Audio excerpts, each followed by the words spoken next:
Olá, amantes da paranormalidade e do sobrenatural. Eu sou o Juanes Garcia e vim trazer para vocês os Só Relatos, Assombrações de Portugal. Mas antes disso, já se inscreve no nosso canal, já deixa seu like, ativa as notificações apertando o sininho, compartilha com os amigos, deixa o seu comentário também. E se você tiver alguma história, manda pra gente. Eu, a Cris Janovic ou Ulisses podemos ler a sua história no nosso canal. Ok? Então agora, vamos pro relato.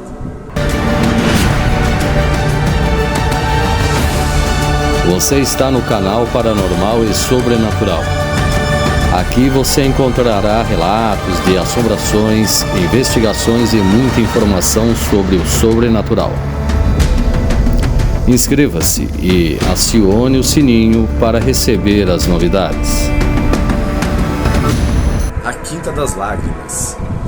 Esse local que fica em Coimbra, ele é lindíssimo, porém misterioso. Foi o maior ponto de encontro de amor de Dom Pedro, herdeiro de Portugal, e Inês de Castro, a da sua esposa. E existem inúmeras referências a essa história. Nesse local também fica a Fonte dos Amores, que tem esse nome justamente por essa história de amor. O rei Dom Afonso IV reprovava essa relação. Foi justamente por isso que ele ordenou que matassem Inês de Castro. E o local escolhido para essa situação foi na Quinta das Lágrimas. E conforme reza a lenda, foram as lágrimas de desespero da Inês que deu origem à Fonte das Lágrimas. Inclusive, existem peculiares algas vermelhas que dão cor avermelhada à fonte. E também reza a lenda que o sangue da Inês ainda pintam as pedras de vermelho dessa Fonte das Lágrimas. Conta o nosso inscrito, Diogo, lá de Lisboa, estava passeando nessa fonte, Diogo e a esposa Carolina, e o lugar é um lugar bem bucólico, né? Então eles estavam ali conhecendo aquele local e estavam distraídos. De repente eles se assustaram, algo aterrorizante na frente deles. Bem diante da fonte apareceu a sombra de uma mulher, e depois eles puderam ver essa mulher. Ela estava toda coberta de sangue e ela murmurava pedindo por ajuda bem baixinho. E então eles ficaram assustados com isso, né? Então eles correram o máximo possível com essa situação, até porque foram pegos de surpresa, né? Será que essa sombra é a infeliz Inês de Castro? Teatro Letes. Localizado em Faro, o Teatro Letes é uma das casas de espetáculos mais antigas de Portugal e o local é belíssimo. Inúmeras pessoas, espectadores e artistas passaram pelo local, mas existem dois casos marcantes de assombrações nesse teatro. Um deles é o espírito de uma bailarina, que ela se enforcou em pleno palco. Dizem que ela não aguentou a pressão de todos os ensaios e acabou entregando sua própria vida. Outras pessoas dizem que foi por uma decepção amorosa. Mas ainda se ouve o palco tremendo, rangindo, né? As tábuas do palco rangindo, como se tivessem pessoas andando em cima, ensaiando. E às vezes dá para ouvir também passos na plateia, em meio às cadeiras. Dizem também que, além da bailarina, há o fantasma de um soldado napoleônico, que seu esqueleto foi encontrado emparedado na parede do teatro, onde hoje fica uma cabine de energia elétrica. E ainda é possível ouvi-lo murmurando, andando por dentro do teatro. Sobre isso conta a nossa seguidora Ida. Ela diz que em 1980 o pai dela trabalhou nesse teatro. Ele trabalhava com manutenção, ele era o zelador do local. E ele sempre estava sozinho no teatro, até porque ele também tinha a chave e trancava a porta. E certo dia, ele trabalhando no palco, ele ouviu passos no meio das cadeiras da arquibancada. Quando ele olhou para o local, não tinha nada. E os passos continuaram depois, e ele tinha certeza que ele estava sozinho no prédio. E também teve uma outra situação, que ele ouviu murmúrios, e quando ele olhou para a plateia, sentada em uma das cadeiras, tinha uma mulher com um vestido esvoaçante branco, e ela era translúcida. Ele olhou firmemente para ela. Nisso ela se levantou e saiu voando, pairando no ar e desapareceu.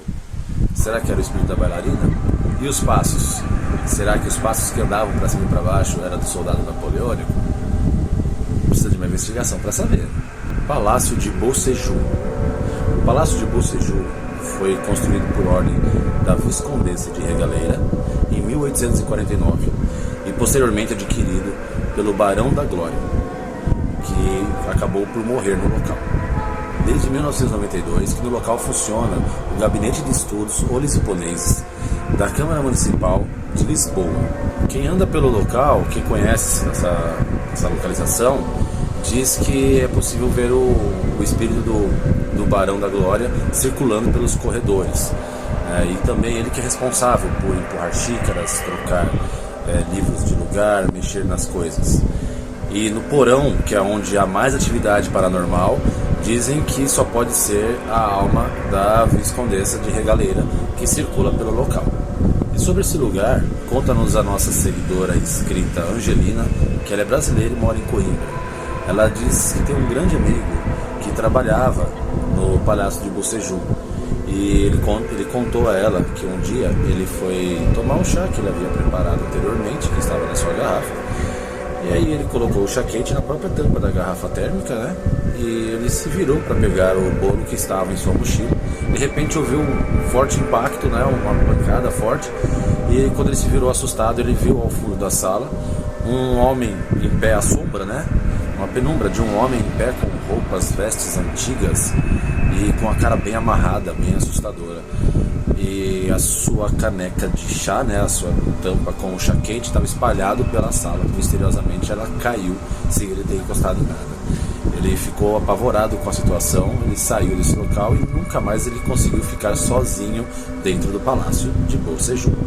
Convento de Mafra, também conhecido como Palácio Nacional de Mafra, esse imponente edifício ele foi construído ao longo de 3 décadas, sob as ordens do rei Dom João V, e isso em 1717. Muitos trabalhadores perderam a vida nessa construção, e diz a lenda que ainda hoje é possível ver espíritos desses trabalhadores deambulando pelos corredores do local, e também foi possível ver um capitão sem cabeça andando por lá. Como se não bastasse os fantasmas e as assombrações que são vistas pelos corredores, há também rumores de que existam ratos mutantes, albinos, grandes como um coelho, que circulam nas partes baixas do edifício, onde é fechado para visitação. O nosso inscrito João Vitor, ele nos contou sobre uma história que aconteceu com a sua mãe, que é natural de Mafra. A mãe do João Vitor, ela desde pequena ela ouvia rumores e situações que aconteciam no Palácio de Mafra, e ela um dia estava estudando na casa de amigas e acabou ficando até tarde. Ela tinha por volta de 16 anos de idade e acabou saindo tarde da noite, acima da hora, e foi caminhando aos redores do Palácio de Mafra e estava bem assustada. E ao longe ela viu 2 freiras caminhando em sua direção, o que confortou a ela, porque assim ela estava mais segura com as freiras que cuidariam de si. Porém, quando ela começou a se aproximar, ela notou que as freiras não tinham pés. As freiras estavam flutuando aos redores do Palácio Nacional de Mafra. Palácio de Valenças. Sintra é um local muito ligado intimamente ao sobrenatural e o paranormal. E existem muitas lendas de casas assombradas e de espíritos que deambulam por essa vila de Sintra. Um desses locais é o Palácio de Valenças, que foi construído em ordem do Conde de Valenças. A lenda diz que no palácio havia uma serviçal do Conde, que se chamava Palmira, e ela era apaixonada pelo Conde. E quando ela via que o seu amor não era correspondido de maneira alguma, ela acabou por se suicidar dentro do palácio. Ainda hoje é possível ouvir murmúrios e choros da serviçal Palmira nos corredores do palácio, chorando e lamentando por um amor que ela nunca teve. Mas essa história tem um lado menos misterioso. No Palácio de Valenças, a Câmara Municipal de Sintra instalou há alguns anos a sua biblioteca nesse local. E por muito tempo trabalhou lá uma senhora chamada Palmira, trabalhou nessa biblioteca, que inclusive ela chegou a morar em alguns locais dentro do palácio, que era muito grande.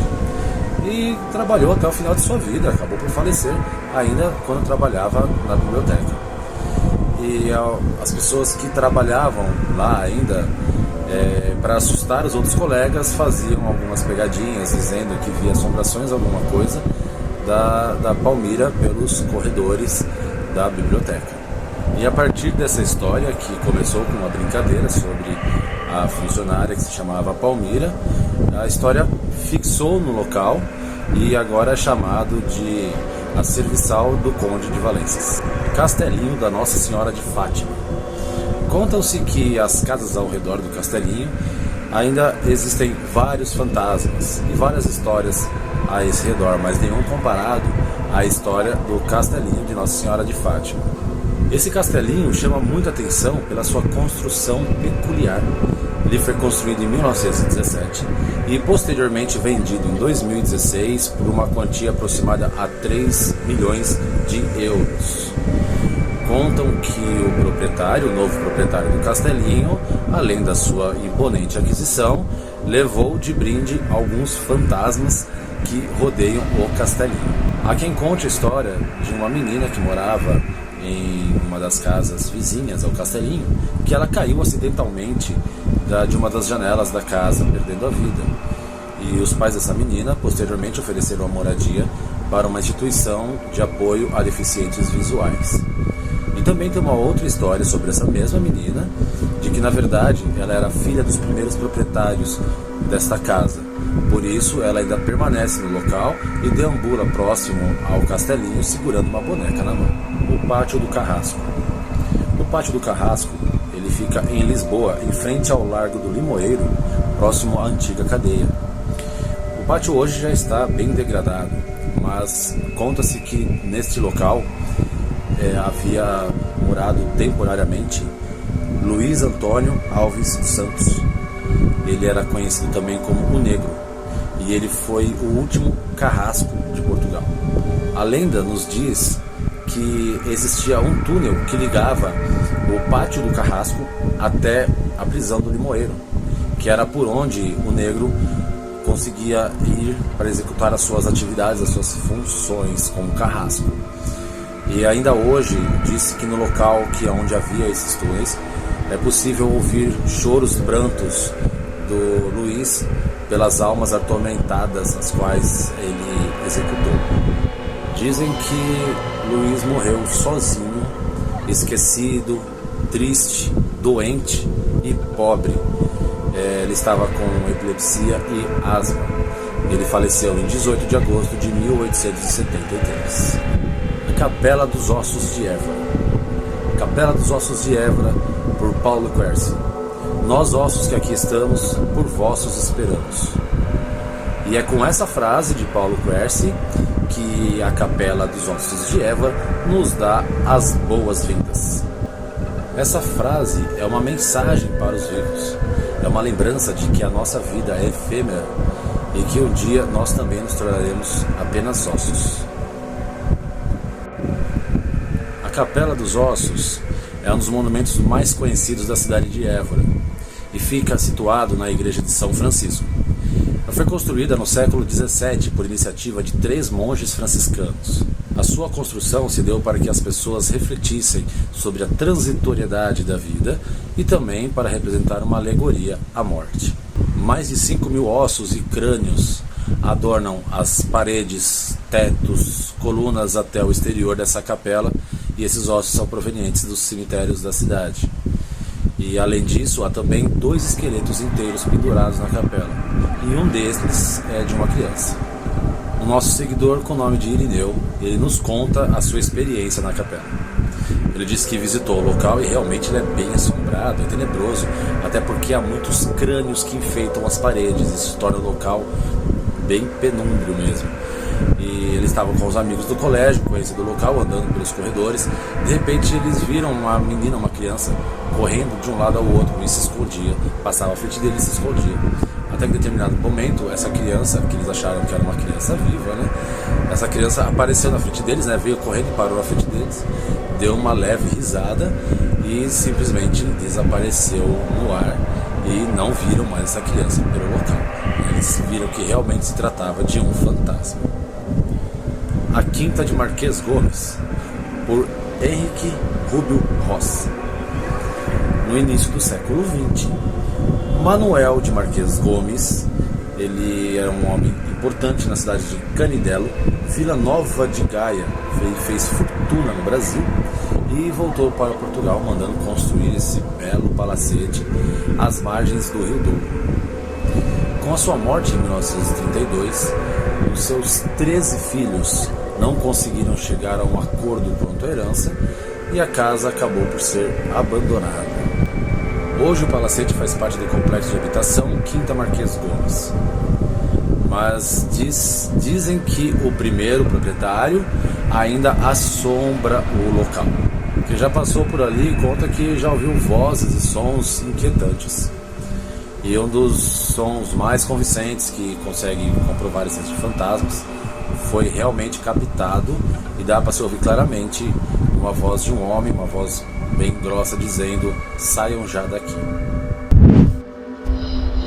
Você gostou dos relatos? Então não se esqueça de curtir, de se inscrever, acionar o sininho e compartilhar.